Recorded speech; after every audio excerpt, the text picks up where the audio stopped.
The British military base in Cyprus has had flights going daily from the beginning of this war. It has transported most likely weapons, but possibly soldiers on those flights. In addition to that, you have the case of recent refusal by the Foreign Office to answer questions about the activities of British special forces on the ground in Gaza.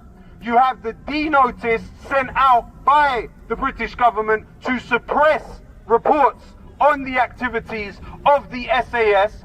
Britain is a participant in this war, not just diplomatically, not just politically, but very likely militarily. You have 79 different companies, 79 companies active in this country that provide components for the F-35 and the F-16 fighter jets that Israel is using currently to bomb Gaza.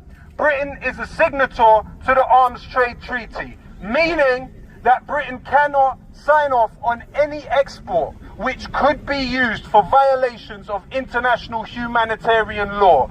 You have the legal and the moral right to shut down those companies right now.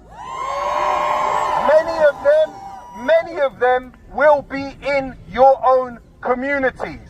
There are around 8 sites for Elbit Systems, Israel's largest arms company, active in this country right now, producing weapons that are being used right now. We should go into those factories and we should shut them down immediately.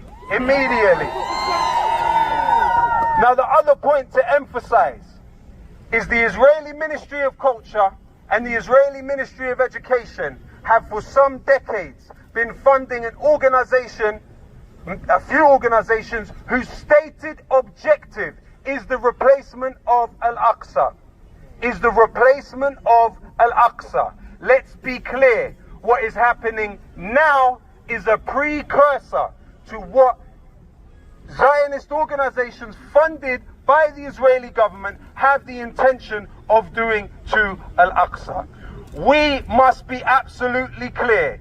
The racists are those that support these genocidal policies and have done for tens of years.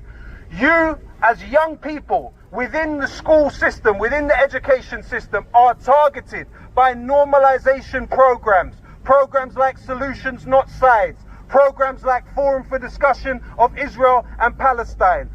Other organizations too are funded by the British Foreign Office, are funded by the British government, and are also funded by the same people that fund settlements, by the same people that fund the Friends of the IDF, by the same people that fund Keir Starmer.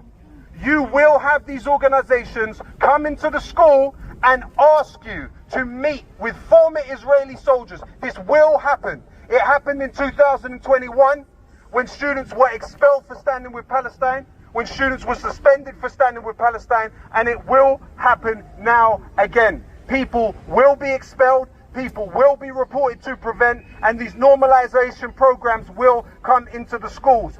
Read up on these programs, research these programs, look at who the employees of these programs are, gather your forces, collect signatures from parents, students, teachers even, and refuse these programs. Because what they are aimed at doing is turning out this fire.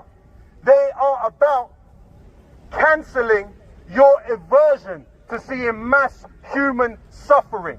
We must defeat the normalization push in the schools if the next generations have any hope of being able to effectively organize to challenge what Israel does in this country.